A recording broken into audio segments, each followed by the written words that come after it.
اعوذ باللہ من الشیطان الرجیم بسم اللہ الرحمن الرحیم۔ ہم کاروان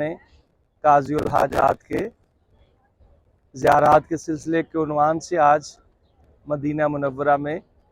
بالکل سرکار دو عالم حضرت محمد مصطفیٰ صلی اللہ علیہ وآلہ وسلم کے روضہ پر انوار کے سائے میں موجود ہیں، جس میں آپ کو سرکار دو عالم کے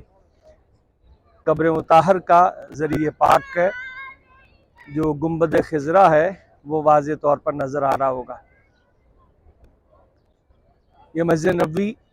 جو ہے وہ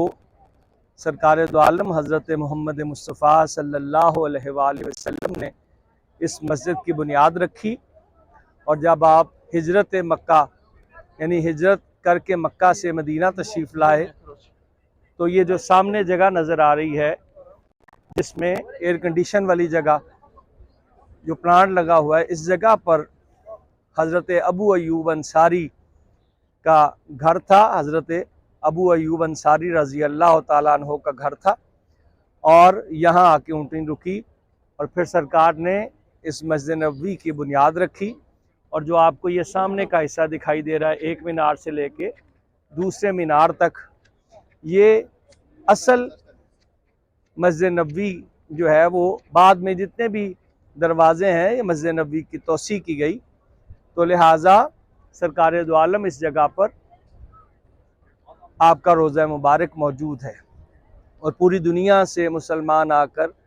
سرکار دو عالم حضرت محمد مصطفیٰ کی روضے کی زیارت کرتے ہیں۔ اور اسی گنبد خضرا سے جو ہے وہ پہلے جو آپ کو مسجد نبوی کی باؤنڈری سے اگلا حصہ دکھائی دے رہا ہے، وہ جگہ ہے کہ جہاں پر امام حسن علیہ السلام کا دسترخوان بچھتا تھا، اور جہاں جہاں دنیا سے یا جہاں جہاں سے بھی لوگ یا شہر مدینہ والے آ کر سرکار امام حسن مجتبی کے دسترخوان سے کھانا تناول فرمایا کرتے تھے۔ اور اس کے دو دروازے پرلی طرف ہیں، جسے باب الرحمت بھی کہتے ہیں، باب السلام بھی کہتے ہیں، اور تین دروازے گنبد خضرا سے پہلے، جس میں باب بقیع، باب جبرائیل اور باب نساء موجود ہے۔ اور باب نساء اور جو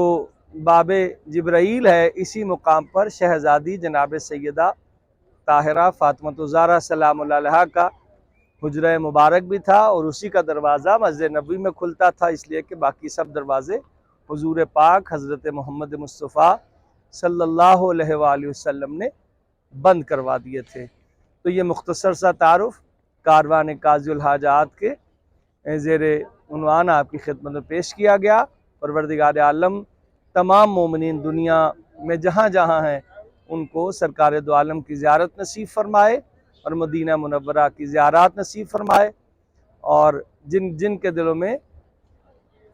اس جگہ کی زیارت کی تمنا ہے، پروردگار اس جگہ کی زیارت نصیب فرمائے۔